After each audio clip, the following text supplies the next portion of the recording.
Good morning friends. आज हम complete करेंगे अपने इंट्रोडक्शन ऑफ अकाउंटिंग चैप्टर को। ये पार्ट 3 है और इससे पहले 2 पार्ट आ चुके हैं जिसमें हमने देखा था what is accounting, difference between accounting and accountancy, इनके मेरिट्स एंड डिमेरिट्स और प्रोसीजर ऑफ अकाउंटिंग, इनके कैरेक्टरिस्टिक्स, बुक कीपिंग और अकाउंटिंग में डिफ्रेंसिएशन, डबल एंट्री और single entry system.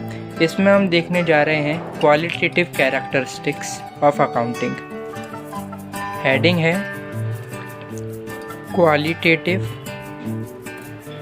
Characteristics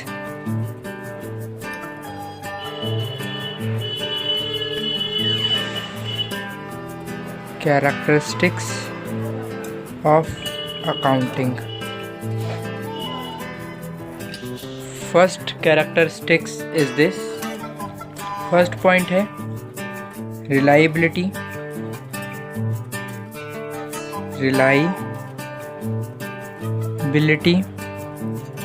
reliability means होता है accounting information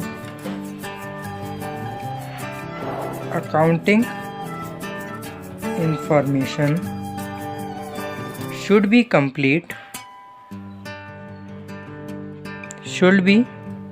complete and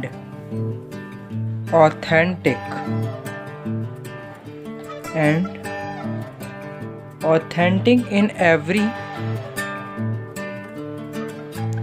aspect. The accuracy of accounting information,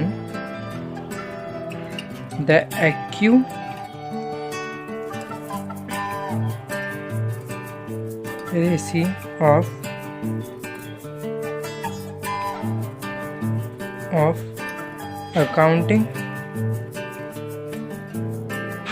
information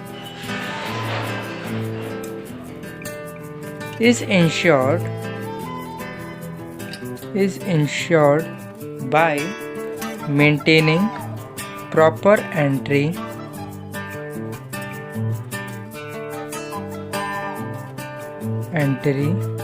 of each transactions.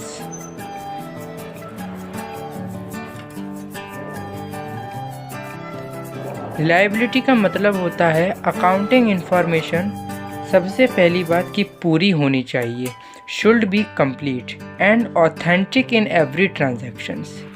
Accuracy of accounting information यानी कि reliability हम कैसे maintain करते हैं, maintain proper entry of each transaction. हर एक जो मॉनेटरी ट्रांजैक्शंस बिजनेस में होती हैं उन सभी की हम एंट्री करते हैं और जिससे हम हमारी अकाउंट बुक को रिलायबल बनाते हैं। मीन्स ये complete information of each transaction हमारी बुक ऑफ अकाउंट हमारे यूज़र्स को दे रही है। सबसे पहली ये क्वालिटेटिव कैरेक्टरिस्टिक्स ऑफ अकाउंटिंग है। हमारी दूसरी क्वालिटेटिव कैरेक्टरिस्टिक्स ऑफ अकाउंटिंग में आता है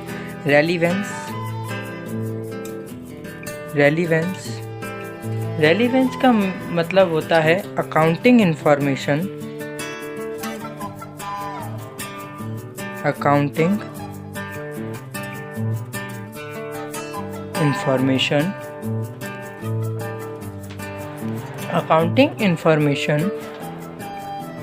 meant at a right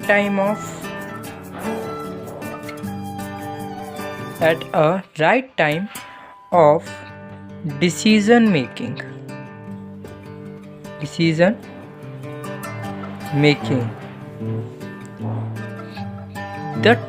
The information,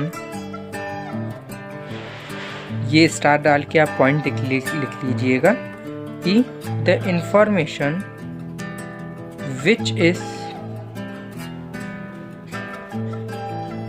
not usable for users should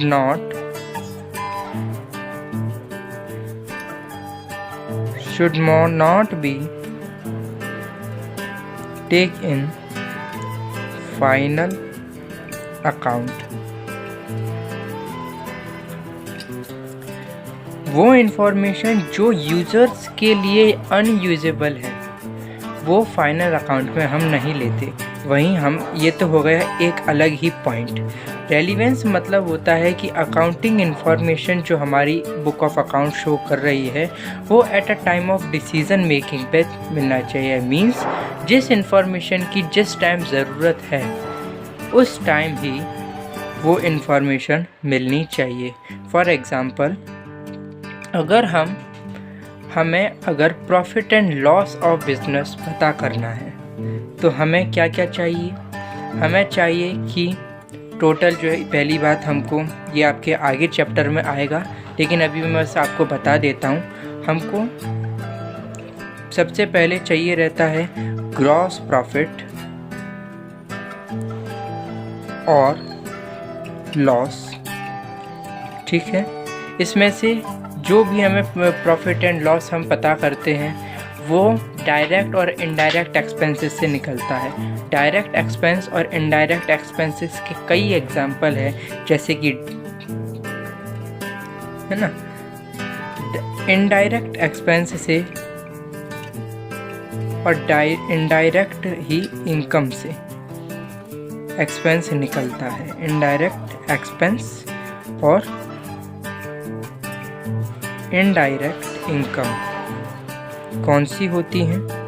indirect expenses, जैसे कि मान लीजिए कमीशन हमने किसी को पेड किया है, ये चीज़ हमने सैलरी दी है, हमने रेंट दिया है, हमने इंश्योरेंस दिया है, इंश्योरेंस किया है अपने स्टॉक का। वहीं इनकम जो हो जाती है, हमें कमीशन मिला है, कमीशन रिसीव किया है हमने रेंट को रिसीव किया है ना।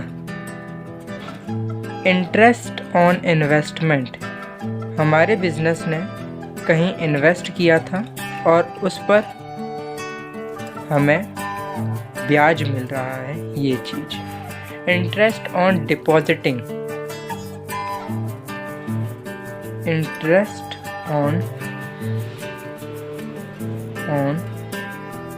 डिपोजिशन, बैंक में कोई पैसा जमा करा है उस पर ब्याज मिल रहा है। तो ये सारी की सारी इनडायरेक्ट इनकम है और इनडायरेक्ट एक्सपेंसेस है।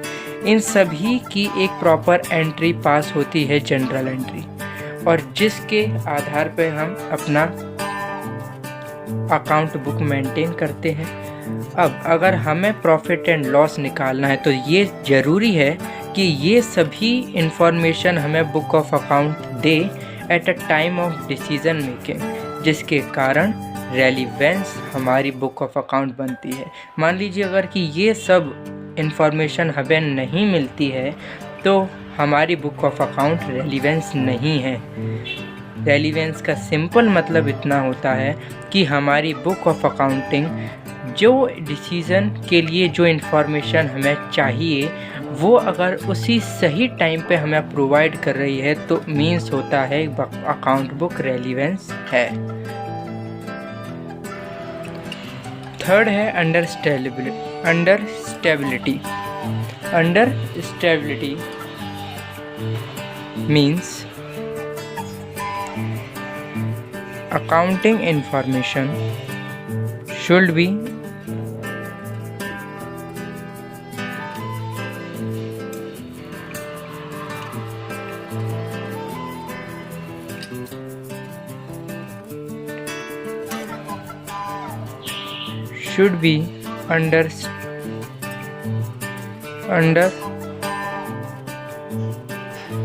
understandable by all users। Means ऐसा ना हो कि आपने अकाउंट बुक में क्या एंट्री करी है वो यूज़र्स समझ ही नहीं पा रहे। जो आप इंफॉर्मेशन प्रोवाइड करवाना चाह रहे हो अकाउंट बुक के थ्रू वो हमारे यूज़र्स नहीं समझ पा रहे हैं। तो अकाउंट बुक जो है अंडरस्टेबल होना चाहिए टू यूज़र्स के। फोर्थ पॉइंट है इसमें कंपैरेबिलिटी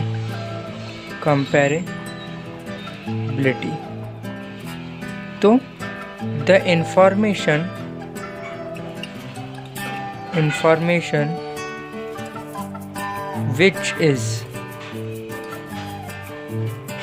which is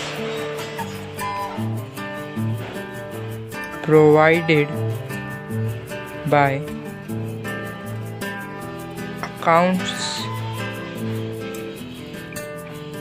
of business should be comparable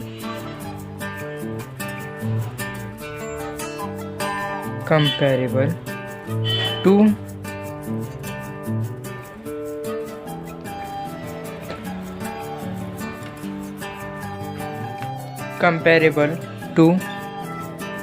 past information।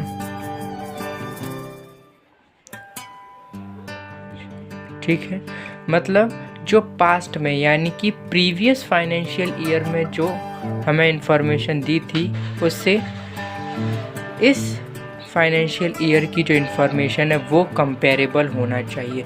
क्योंकि देखिए तभी तो हम अपना प्रॉफिट एंड लॉस जो बिज़नेस का है वो निकाल पाएंगे ना, हमें कितना मुनाफा हुआ है, हमें कितना बिज़नेस में इस साल घाटा हुआ है, कैसे पता चलेगा? कि जब पिछले साल का हम देखेंगे तभी तो इस साल का पता चलेगा ना। यानी कि क्या, दोनों को जब कंपेयर करके देखा जाएगा तब हम डिसाइड कर पाएंगे what we gain and what we loss. दूसरा टॉपिक है terminologies of accounts.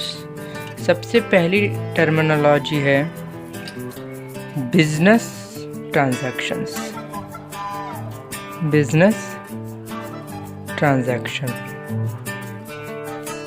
It means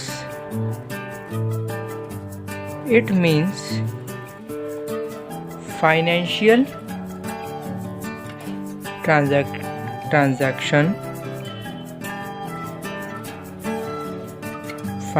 transaction or events that indicated that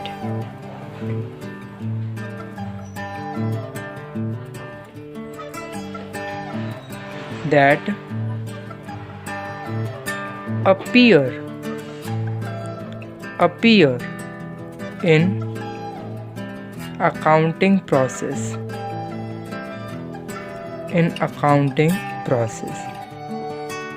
उसको हम कहते हैं बिजनेस ट्रांजैक्शन। यानी कि क्या, जब हम अकाउंट बनाते हैं, अकाउंटिंग प्रोसेस होती है, तो वो ट्रांजैक्शंस जो अकाउंटिंग प्रोसेस के दौरान हमारे अकाउंट बुक में अपीयर होती हैं उसी को बिजनेस ट्रांजैक्शंस कहते हैं।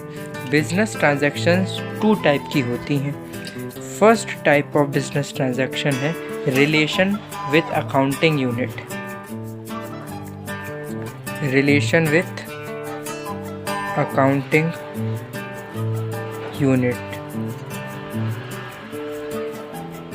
मतलब accounting units relation with accounting unit, and second is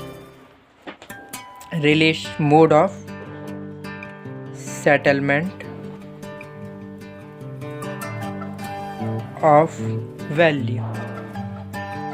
मतलब कि बिजनेस ट्रांजैक्शन क्या है, mode of settlement of value, यानी कि जो व्यापार होता है उसका सेटलमेंट कैसे हो रहा है, या और रिलेशनशिप विद अकाउंटिंग यूनिट, यानी कि वो जो मतलब ट्रांजैक्शंस, जो इवेंट्स हमारे अकाउंटिंग ईयर में घट रहे हैं उनका अकाउंटिंग से क्या रिलेशन है।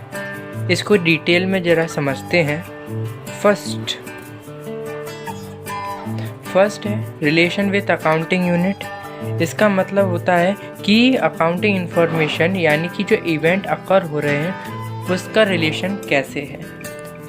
इसमें ए क्लासिफिकेशन, मतलब इसमें जो है 2 क्लासिफिकेशन है, या तो इंटरनल होगा रिलेशन और या फिर एक्सटर्नल होगा। इंटरनल मतलब कि क्या, जैसे कि इंटरनल ट्रांजैक्शन होगी। इंटरनल ट्रांजैक्शन को हम अकाउंटिंग ट्रांजैक्शन भी कहते हैं, और वहीं अगर एक्सटर्नल हो रही है तो इसको बिजनेस ट्रांजैक्शन कहते हैं। क्योंकि देखिए ना, आप एक्सटर्नल जो बिजनेस ट्रांजैक्शन होगी वो इंटरनल तो होगी नहीं। आप माल बेचोगे तो कहाँ बेचोगे? अपना जो आपने प्रोडक्ट जनरेट किया है, आपने मेड जो किया है, जो मैन्युफैक्चरिंग करी है प्रोडक्ट की, वो आप एक्सटर्नली तो बेचोगे ना, बिजनेस के अंदर तो बेचोगे नहीं, है ना। तो बिजनेस के बाहर आप अपने कंज्यूमर को बेचोगे, इसलिए बिजनेस ट्रांजैक्शन को एक्सटर्नल ट्रांजैक्शन भी कहते हैं, जिसमें सेल है, डिस्काउंट अलाउ है, डिस्काउंट रिसीव है, परचेज है, ये सब कुछ जो है एक्सटर्नल में आ जाता है। वहीं इंटरनल ट्रांजैक्शन में जैसे कि आप डेप्रिसिएशन देख लीजिए, आप इंटरनल ही ये इवेंट होता है कंपनी के एसेट्स पर, और वो भी फिक्स्ड एसेट्स पर ही डेप्रिसिएशन लगता है ना। इसके एग्जांपल्स हो गए। सेकंड है mode of settlement of value. Mode of settlement of value means कि ट्रांजैक्शन कैसी है। इसमें दो सब हेड हैं, या तो कैश ट्रांजैक्शन होगी, यानी कि business run through the cash, means business run through cash, और दूसरा क्रेडिट ट्रांजैक्शन होगी, means transaction means business run on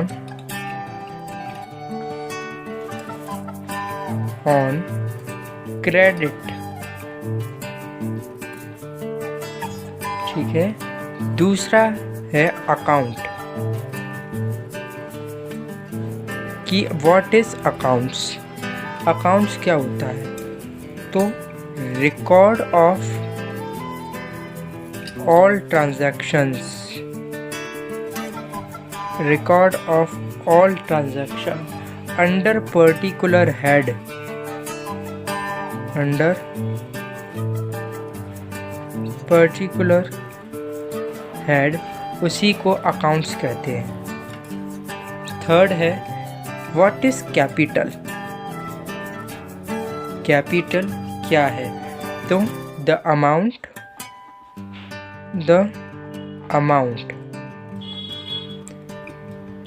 या फिर और नहीं एंड लिखते हैं, इट मतलब capital, amount and stock invested by proprietor means owner in business, उसको कैपिटल ऑफ बिजनेस कहते हैं। जैसे कि एग्जांपल है, कैश लाया है ना, ओनर जो है कैश इन्वेस्ट किया है, मशीन, फर्नीचर, कुछ स्टॉक है और etc। ये कैपिटल जो होती है बिजनेस की लायबिलिटी होती है, लायबिलिटी यानी कर्जा। फोर्थ है ड्राइंग। फोर्थ पॉइंट है drawing, means the amount withdrawn amount, या फिर और गुड्स भी हो सकते हैं। Withdrawn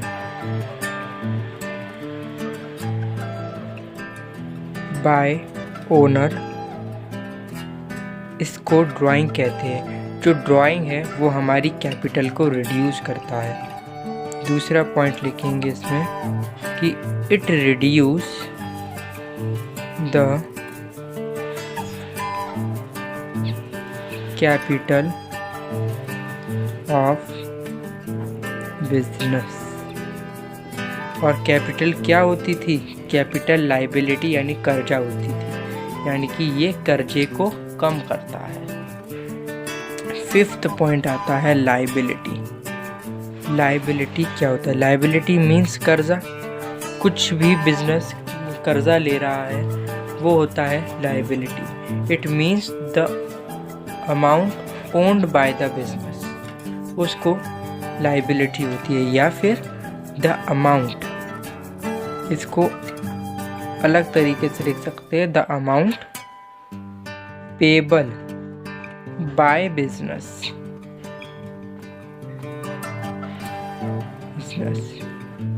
to owner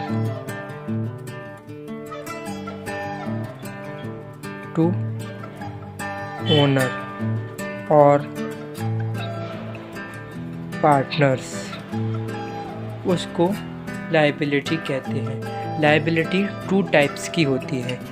first is internal liability.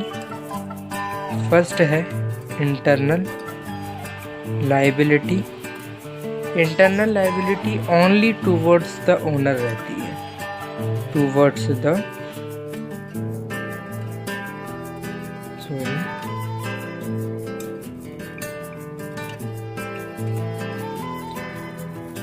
Towards the owner. और सेकंड है external liability. External liability means, इसका एग्जांपल है कि लोन फ्रॉम बैंक है, लोन फ्रॉम बैंक ले लिया है ना। कोई गवर्नमेंट कंपनी से हमने लोन ले लिया है, गवर्नमेंट कंपनी है, ETC, ये होती है एक्सटर्नल लाइबिलिटी। एक्सटर्नल लाइबिलिटी में भी सब पार्ट्स होते हैं, देखेंगे, क्योंकि इंटरनल लाइबिलिटी क्या, कर्जा बिजनेस का, जो अमाउंट बिजनेस को पे करना है वही लाइबिलिटी होती है। लाइबिलिटी 2 टाइप की, इंटरनल और एक्सटर्नल। इंटरनल यानी कि टूवर्ड्स द ओनर, और एक्सटर्नल कोई भी एक्सटर्नल बॉडी को हमें अगर पेबल है बिजनेस हमारा, तो वो होती है हमारी external liability. External liability have 2 type. एक current liability,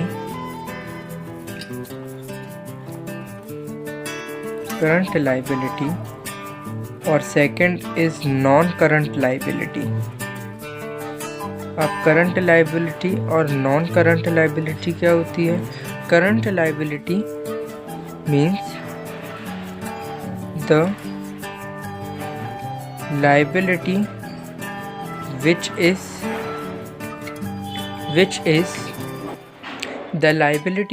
which is payable within a 1 year, उसको करंट लाइबिलिटी कहते हैं। And non current liability means which liability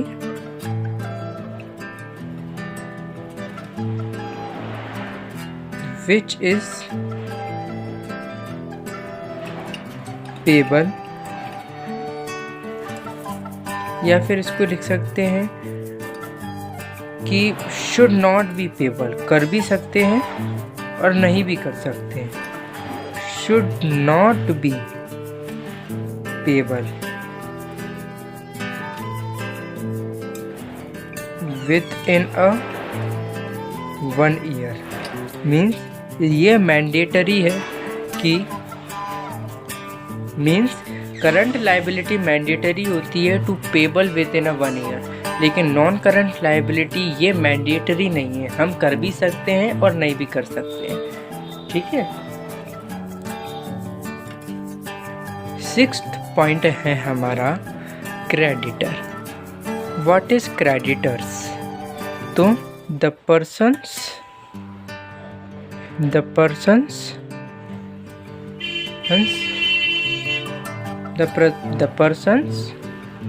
which business are payable, to which business are payable। मतलब कि वो person जिन्हें business को पैसा देना है वो क्रेडिटर्स होते हैं। ठीक है, जनरली क्रेडिटर्स एक करंट लाइबिलिटी होते हैं। इट इज़ अ, इसमें दूसरा पॉइंट लिखना है, it is a current liability. और करंट लाइबिलिटी कौन होती है? जो 12 मंथ्स यानी कि 1 साल के अंदर हमें सेटल करनी होती है। दूसरा पॉइंट आता है 7th, डेप्टर। डेप्टर मतलब क्या होता है कि मतलब the persons which payable, which have to payable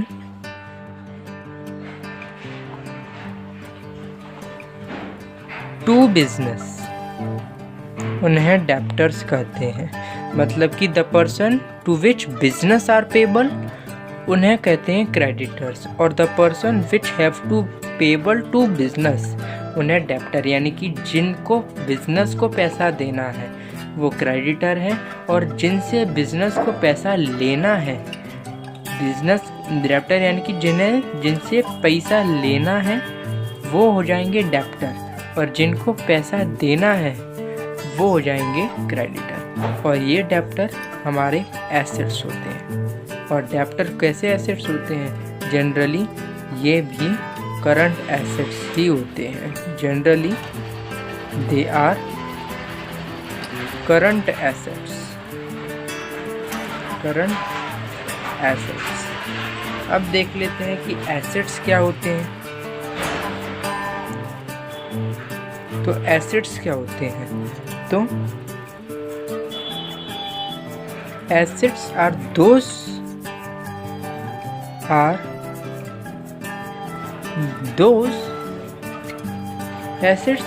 those things which is benefited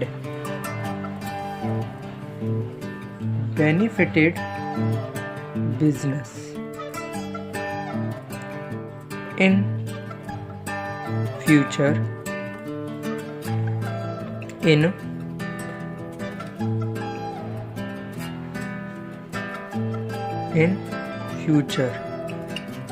उनको हम एसेट्स कहते हैं। जो फ्यूचर में हमें बेनिफिट दें उन्हें हम एसेट्स कहते हैं, या फिर और एट प्रेजेंट, या फिर प्रेजेंट पे हमें बेनिफिट दे रही हो उन्हें हम हमारा एसेट्स कहते हैं। कुछ भी चीज़, फॉर एग्जांपल हमारा फर्नीचर हमारा एसेट होता है। मशीनरी, क्योंकि हम मशीन से प्रोडक्ट बना रहे हैं, यानी कि प्रेजेंट में वो हमें प्रेजेंट में बेनिफिट कर रही है, इसलिए मशीनरी भी एसेट होता है। हमारे पास जो ऊपर वाला टॉपिक डेप्टर, ये भी एक एसेट होती है, यानी कोई भी चीज़ जो बेनिफिट करे बिजनेस को उसे कहते हैं एसेट्स। अब है रेवेन्यू एक्सपेंडिचर और कैपिटल एक्सपेंडिचर। दूसरा है रेवेन्यू एक्सपेंडिचर्स क्या होते हैं? तो it is means the expenditures incurred, the benefit of which consume in accounting year, means revenue expenditure यानी कि those expense of business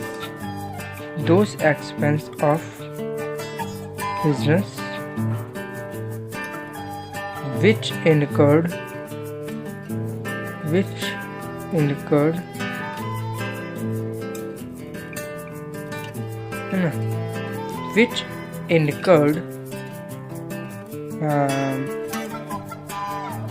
in financial year, कह सकते हैं। Those expenses of business which incurred for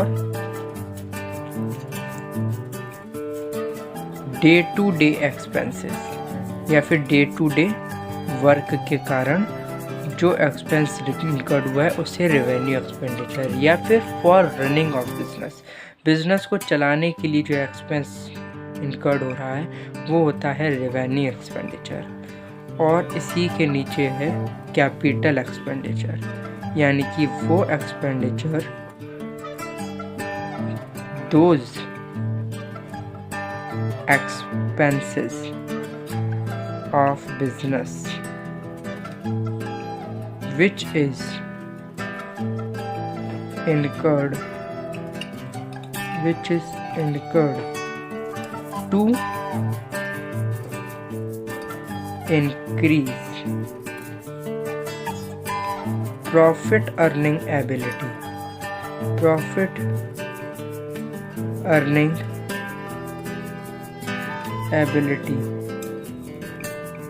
of business, उसको कहते हैं हम capital expenditure. मतलब जैसे कि कोई लैंड हमने खरीद ली, कोई बिल्डिंग खरीदी हो, कोई हमने एक नई मशीन खरीदी जिससे हम प्रोडक्ट बना सकें, यानी कि जो profit earning ability of business को बढ़ाए जो एक्सपेंडिचर, वो होगा कैपिटल एक्सपेंडिचर। और वहीं जो expenditure to run incurred for run the business, उसको कहेंगे रेवेन्यू एक्सपेंडिचर। इसके एग्जांपल हैं, हमने वेजेस दे दिए, हमने इलेक्ट्रिसिटी बिल दिया है, हमने रेंट दे दिया ETC, इसको ये होता है रेवेन्यू एक्सपेंडिचर।